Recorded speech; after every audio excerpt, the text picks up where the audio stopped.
Chairman Bilawal Bhutto Zardari کی زیر صدارت پیپلز پارٹی کی سینٹرل ایگزیکٹو کمیٹی کا اجلاس جاری ہے۔ 27ویں آئینی ترمیم پر مشاورت، آئینی عدالت اور دیگر مجوزہ ترامیم پر بات چیت ہوئی ہے۔ اس کے علاوہ نون لیگ قیادت کے ساتھ رابطوں پر بھی گفتگو ہوئی۔ چیئرمین بلاول بھٹو زرداری کی زیر صدارت پاکستان پیپلز پارٹی کی سینٹرل ایگزیکٹو کمیٹی کا اجلاس جاری ہے۔ آج اس اجلاس کا دوسرا روز ہے۔ اس سے پہلے گزشتہ روز بھی اجلاس ہوا جو کہ رات گئے تک جاری رہا۔ پھر اس کے بعد بلاول بھٹو نے پریس کانفرنس کی اور جو بات ہوئی، جو لائحہ عمل طے کیا گیا 27ویں آئینی ترمیم سے متعلق پاکستان پیپلز پارٹی کی جانب سے، اس سے متعلق انہوں نے مختصر پریس کانفرنس میں گزشتہ رات بات کی۔ آج دوسرا روز ہے سی ای سی کا پاکستان پیپلز پارٹی کی، اور اس میں یہ بات کی جا رہی ہے کہ 27ویں آئینی ترمیم سے متعلق پاکستان پیپلز پارٹی کا کیا لائحہ عمل ہوگا۔ محمد اشد کراچی سے ہمیں جوائن کریں گے۔ اشد، آج سی ای سی پیپلز پارٹی کا آج دوسرا روز ہے، کیا ممکنہ طور پر ہو سکتا ہے، کیا بات ہو رہی ہے؟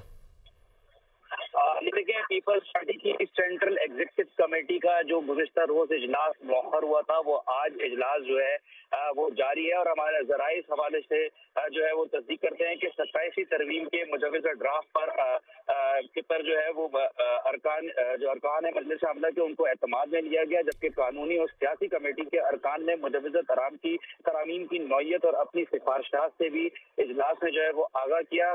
ذرائع اس حوالے سے بھی تصدیق کرتے ہیں کہ سی ای سی میں الیکشن کمیشن، آئینی عدالتوں سے متعلق ترامیم پر کئی ارکان نے مثبت رائے دی ہے۔ یہ ایک بڑی ڈیولپمنٹ ہے۔ ذرائع اس حوالے سے تصدیق کرتے ہیں کہ سینٹرل ایگزیکٹو کمیٹی کے اجلاس میں الیکشن کمیشن، آئینی عدالتوں سے متعلق ترامیم پر کئی ارکان نے مثبت رائے دی ہے۔ گزشتہ روز جب اجلاس ختم ہوتا، اس کے بعد chairman Peoples Party Bilawal Bhutto کا یہ کہنا تھا کہ جو مسودے کے کچھ نکات ہیں ان میں پاکستان پیپلز پارٹی کی جانب سے جو ہے وہ پازیٹیو ریسپانس دیا جا رہا ہے، اور اس پر مزید بھی گفت و شنید اور لائحہ عمل طے کیا جا رہا ہے۔ آج کے اس دوسرے روز میں آپ ہمیں اپڈیٹ کر رہے تھے اشد، بہت شکریہ۔